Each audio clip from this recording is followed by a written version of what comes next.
Hello, everybody. Welcome to The Better Life with Dr. Pinkston. I am Dr. Marianne Pinkston and going to bring you some great information today. And we're going to go off of a subject that is near and dear to my heart. As most of you know, I lost a tremendous amount of weight, and I'm about 7 or 8 years out from doing that now.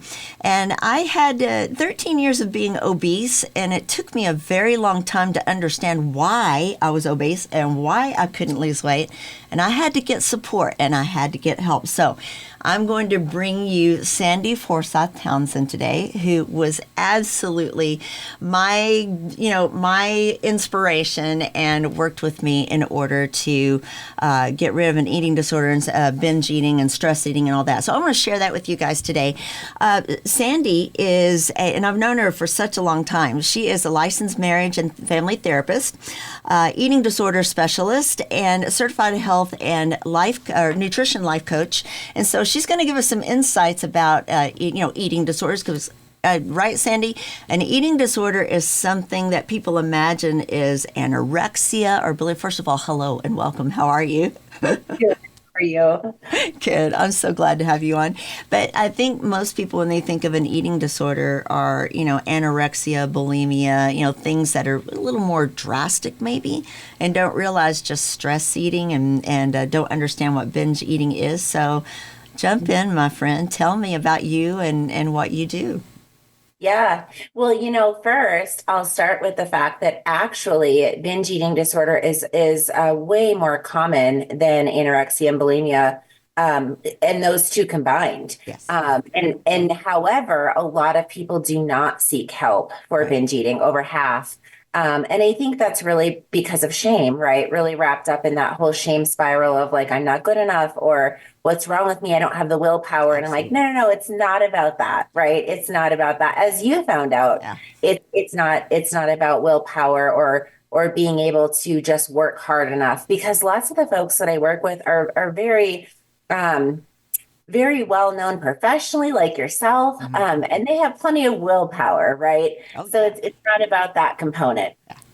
So I have been working in this field for over 10 years, working with eating disorders, working with nutritional coaching, and really diving into the mental struggles right behind food addiction. Yes. And what we know is food is highly addictive. Actually, sugar is more addictive than cocaine. Yes. And so what we're finding is that when these addictions take hold, people need support in overcoming them.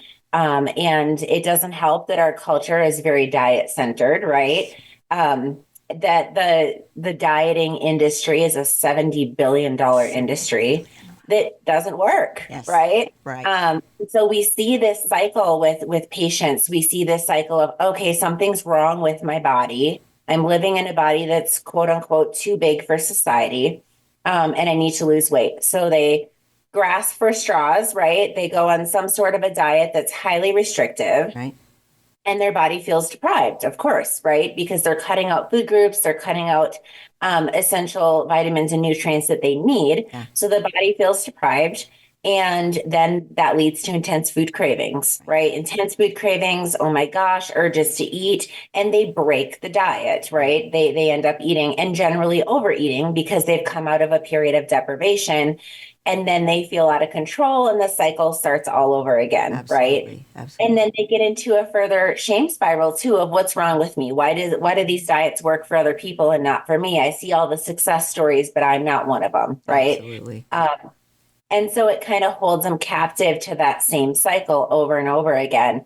And so what I really like to teach is more mindful eating, right? Mm-hmm. How do I know when I'm hungry? How do I know when I'm full? How do I know what I want to eat? How do I make food selections that are satisfying, but also healthy, right?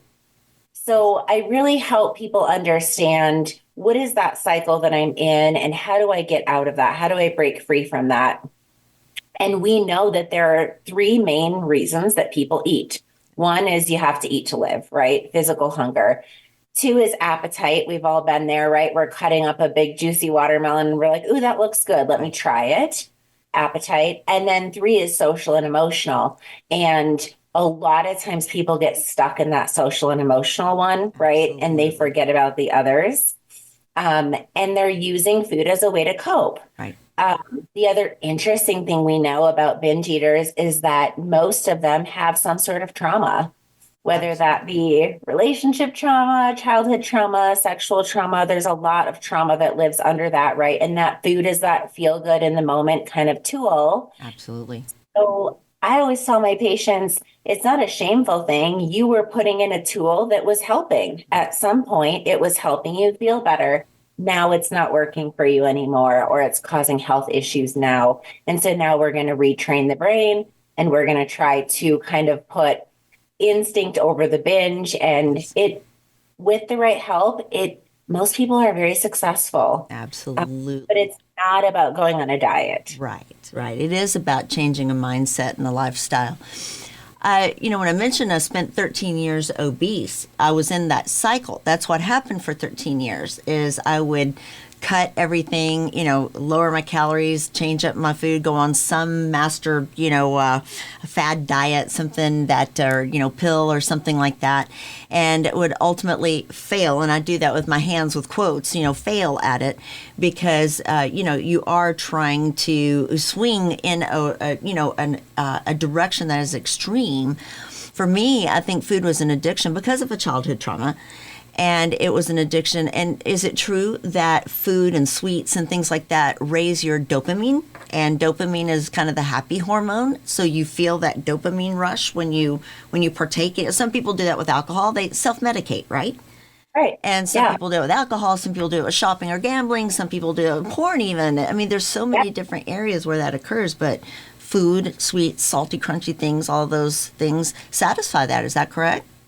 Absolutely. Absolutely. You're exactly right. It's interesting that you say that because I always tell patients, unless you fix the root of the problem, I have seen patients that, have an alcohol addiction and then flip flop to a food addiction and then flip flop to a shopping addiction and then flip flop, right? Because if you don't treat what's under the tip of that iceberg, which is trauma, depression, low self-esteem, whatever it is, if you don't treat that part, you don't actually treat the addiction. And so you're just looking for that dopamine hit somewhere else, right? Exactly. It happens a lot when people go through bariatric surgery. They'll go from food into alcohol, and it's a lot of quick calories too, and end up not being able to lose weight after that. So there's a lot of places where that occurs. And so how do you get started with, maybe we should talk about, first of all, seeking help. I mean, how do you overcome, first of all, I guess maybe how do you identify that that's what's happening to you? And then how do you overcome that shame of needing to ask for help? Because that was tough for me to admit that I had a problem like that. I'm a doctor. I sit in front of people and I tell people how to lose weight and stay healthy, yet I'm 300 pounds and that just doesn't, didn't go together, didn't complement each other. So how do people begin to identify what they have and then ask for help? Yeah. I think people will say, how do I know if I have binge eating disorder? And really, getting in front of a therapist to do an actual screening is the best way to know how do I have binge eating disorder. But if you feel like, man, my relationship with food is just off. I'm using food in the wrong way. I'm using food to feel better. I'm using food to mask something. That's a pretty good indication that maybe you don't have full-blown binge eating disorder, but you might have food as a maladaptive coping skill. Yeah. And so it's always good to try and get that taken care of sooner rather than later before it becomes a full-blown addiction, right? So we do offer free 20-minute consultations to talk with patients and just kind of check in with them. One of the questions I love to ask is, what percentage of your day do you spend thinking about food, body, your next meal, that kind of stuff? Yeah. And most of my patients are like, oh man, 80%. I'm like, that's too much, right? That's too much mental real estate that you are spending on that you could be spending on all the other great things that you have going on in life, right? Absolutely. So if you're worried that much about food, meal, exercise, whatever it is, I got to lose weight, I got to find the next diet. If that's kind of your story, I would definitely recommend reaching out for professional help. Absolutely. And we will here in a few minutes. We'll go over how to get in touch with you on that. I'm going to have all that on my website because I highly recommend you. You fixed me. I love it. And it was, but I spent 3 years with you before I was really able to see it. And there are a couple of things that I remember you saying 8 years ago that that changed me somehow. It's like I never thought about it that way. You really have to get in front of somebody extremely knowledgeable and let them help point that out to you and show you what patterns you are doing and why that is an addiction, why that is a maladaptive behavior, and point that out. It just really took me a while to truly, truly understand it, maybe accept it too. And so, well, once people, if they scream, well, let me ask you this, and I'll back up again about binge eating. What is the medical definition of binge eating? Yeah. So according to the DSM, it is eating, much more rapidly, eating a high amount of calories in a short amount of time, Yeah. feeling like you have to keep that secret. And then following up with that is the shame and the guilt that follows There you it, go. right? And this shame and guilt, this part of it is, I think, what holds people captive to binge eating, because they're going, oh, I did it again. Oh, I'm a failure. I'm Why a did I do failure. that? Right. And I Yes. always tell people, you don't hate yourself into a version you love. And that's what happens with that cycle, Say right? that again. You don't hate yourself into a version that you love. That's huge. If I am living in a bigger body and I am struggling with my relationship with food, and I'm trying to hate myself so much that I finally do good on that diet, or I'm like, you're not going to do that, That's right? not going to You have happen. to first love yourself enough to say, I deserve to live in a healthy body. I deserve to eat foods that fuel me. I deserve to feel good in my body. We Absolutely. don't hate ourselves into a version that we can love. That It never. is fantastic. So, what about the whole instant gratification of it, though? Although, because most people, and I did too, thought, I can get this done. I can lose this enormous amount of weight before this person's wedding, before my reunion. I'll spend a couple of months. It'll all come off, and then I can go back to living. Right. Right. That's Right. kind of an instant gratification type of thought. And that is another place where people fail and feel shame as well. Is that part of the cycle? Absolutely. Wow. Yeah. And I think that's what diet culture sells, right? It's like, oh, do Exactly. this 7-day water fast Yeah. and you're going to drop 20 pounds. And it's like, yeah, you might, right? But it's not true. Right. It's not lasting. Right. And I always come from a place of, you want a plan that's sustainable and maintainable, not a Absolutely. plan that's a quick fix, right? Because you didn't get there overnight. So you're not going to undo it overnight. Right. So I work with a lot of patients that are either pre-gastric bypass surgery or Yes. post-surgery. Yes. And the one thing that we talk about is setting those like non-scale victories of, how will you know, like, yeah, I've really come a long way, right? And I love it when patients are like, I want to sit on an airplane without a seatbelt Thank extender. you. I want to, be able to Tie my do a shoe. marathon, or I yeah, couldn't tie tie my my shoes. shoes. I couldn't tie Yeah, my own shoes. I couldn't cross my legs. yeah, Yeah, those are the small victories, really. They are yeah. huge. Yeah. And so that's what I tell people to focus on, is those versus just watching the scale. I really hate the scale. The scale only tells us our gravitational pull to the earth, right? And that doesn't change who we are. So I always tell people, let's pick some other goals too, because at the end of the day, Yeah. that's just showing us a little tiny piece, right? And I get it from a doctor's standpoint. We're monitoring that and wanting to make sure it's not happening too rapidly and stuff like that. But from a, psychology standpoint, I'm more about, how are you feeling, right? How are you feeling about your body, and how are you feeling about showing up for yourself, and Absolutely. about, being there for you. And that's something that I'm sure you saw change too in your journey, is like Oh, the yeah. confidence that you gain in who Oh, you yeah. are as an individual. Oh, yeah. Oh, what a journey. And it's been now an 8-year journey. And that's what people need to understand. It never stops. I am at 8 years out, and I have new goals now. I have new things I want to accomplish, and I still fight it from time to time.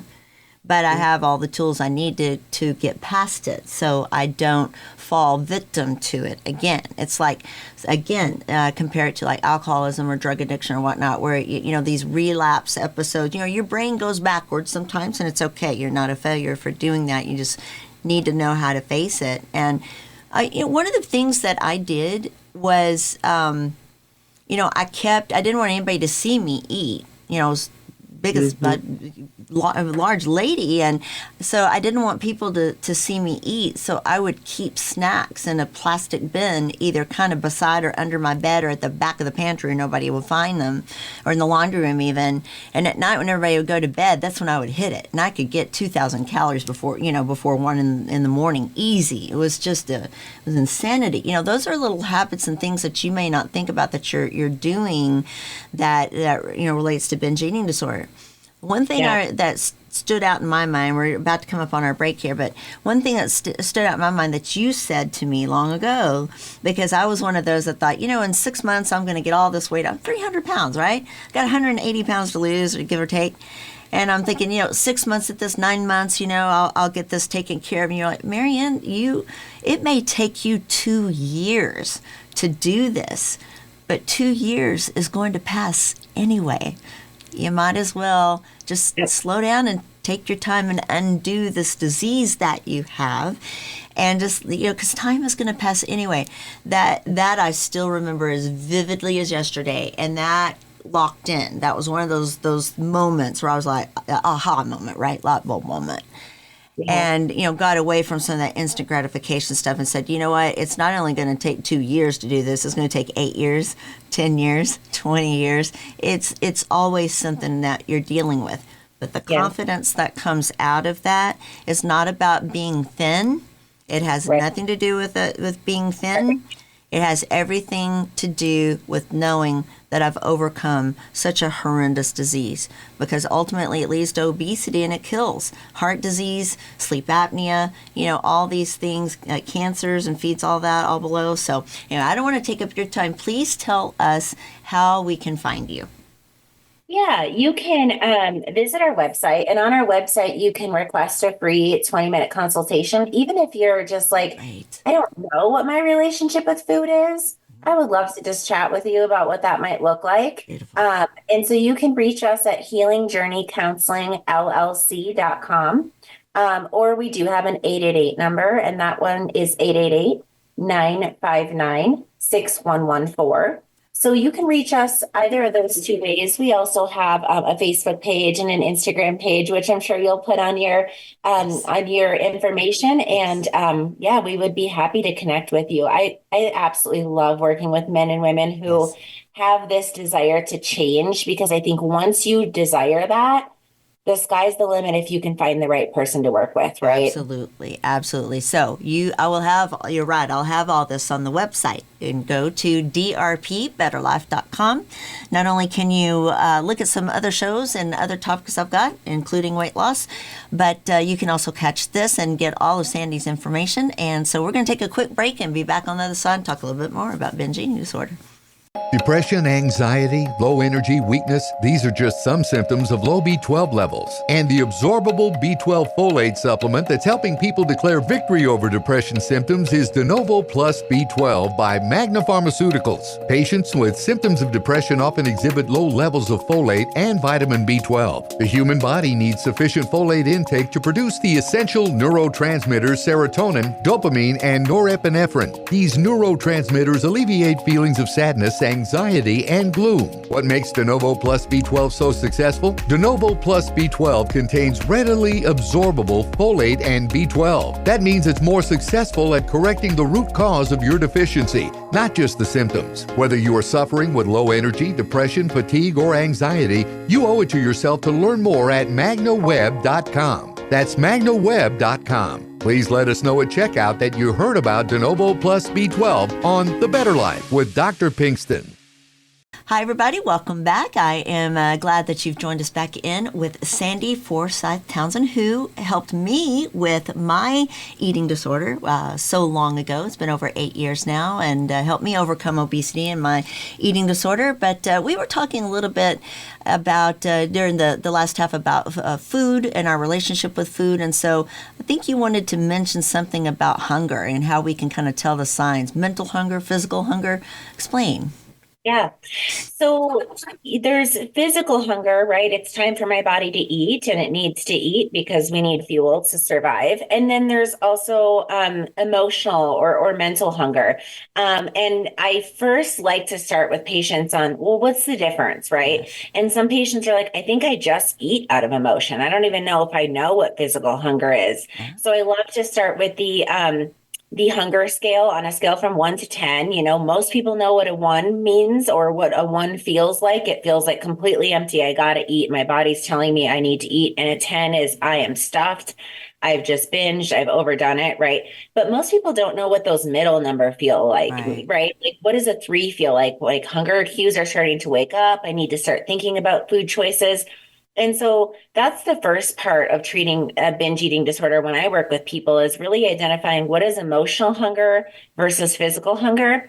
And tips for you moving forward is emotional hunger comes on very quickly, right? Yeah. And it's very specific. I want that donut right now. Right. Yeah. And then we tend to overeat with emotional hunger and we tend to feel guilty. Right. Whereas physical hunger comes on gradually. Oh, I think my body is starting to give me the signals that I'm hungry. And it's not specific, right? It's like, yeah, I'll take that apple or I'll take, something that's going to fulfill me and give my body fuel. Yeah. And we tend to not overeat with emotional or with physical hunger. And we don't have the guilt afterwards, right? We just feel like I fueled my body. I feel good. So most people don't know what any of that physical hunger feels like. So one of the things I like to start with is how do you know when your body's getting hungry? And people will often say, how do I know? I'm Right. like, it's your body. We've got to tap into your body, right? Yeah. And start to learn what does your body do. And so this is interesting when I start working with patients, they'll say, oh man, like I notice when I start to get hungry, I have a headache. Or I notice when I start to get hungry, I get a little shaky. Right. And I'm like, yes, that is your physical hunger waking up and really tapping into what that feels like Yes. so that we're not leaning to just the emotional hunger. Right, right. That is great. That's really great. And I think it open up some of these ideas to people that, and you don't have to have a full blown medical disorder or eating disorder to have an off, so to speak, relationship with food. Absolutely. I think we all, to some extent, either emotional eat or just have kind of that carbohydrate addiction. We could get into a whole show about the food industry and what the food industry has done to make make us addicted to certain foods and textures and things like that. Processed foods at this point.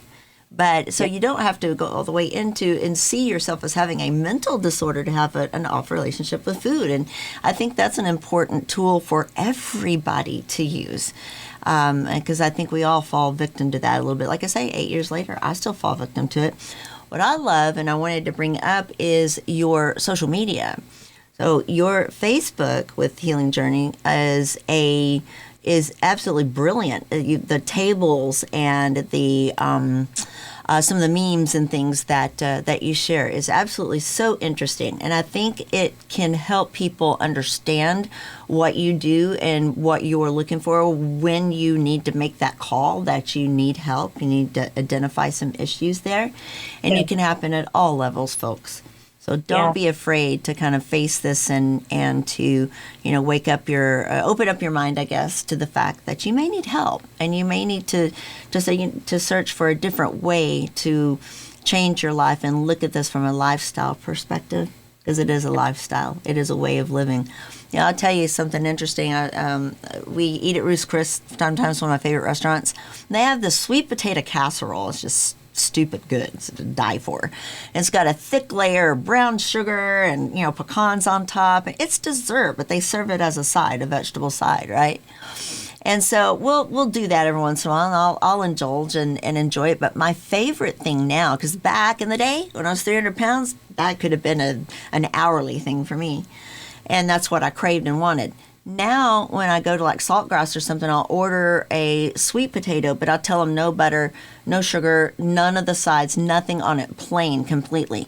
When I eat a bite of that sweet potato, to me, it's like candy.